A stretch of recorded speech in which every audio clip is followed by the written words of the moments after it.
हायस्कूलमधील मुलांच्या पालकांना एक चिंता नेहमीच सतावते, ती म्हणजे शिक्षणाचा वाढता खर्च. मुलांच्या चांगल्या भविष्यासाठी आपण दिवस-रात्र मेहनत करतो, अगदी पैसे जमा करतो. पण मुलं 9वी ते 12वीत गेल्यावर शिक्षणाच्या खर्चाचं टेन्शन खरं तर वाढायला लागतं.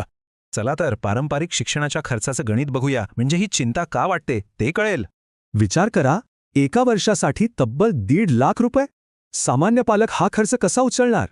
हो, पारंपरिक शाळेच्या आणि क्लासेसच्या एका वर्षासाठी साधारणपणे एवढाच खर्च येतो. हा खर्च शाळेची फी आणि महागड्या कोचिंग क्लासेसमध्ये विभागला जातो.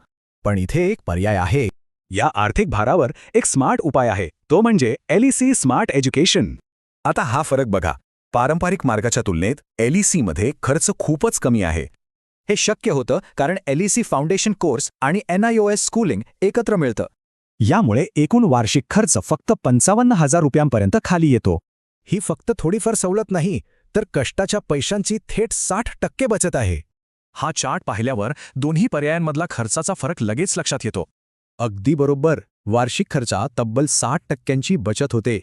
आणि महत्त्वाचं म्हणजे कमी खर्चातही शिक्षणाचा दर्जा किंवा मुलांची प्रगती कमी होत नाही. मग आता पुढे काय करायचं? जे पालक उत्सुक आहेत त्यांच्यासाठी पुढची पायरी अगदी सोपी आहे. पण एक गोष्ट लक्षात ठेवावी लागेल, जागा खूपच मर्यादित आहेत, त्यामुळे वेळ घालवू नका. प्रवेशाची प्रक्रिया सोपी आहे. फक्त प्रवेश परीक्षेसाठी नाव नोंदवून परीक्षा द्यायची आहे. नाव नोंदणी करण्यासाठी या नंबरवर थेट संपर्क साधता येईल. तर मग आपल्या मुलाच्या भविष्यासाठी योग्य निर्णय कोणता, हा विचार प्रत्येक पालकाने करायला हवा.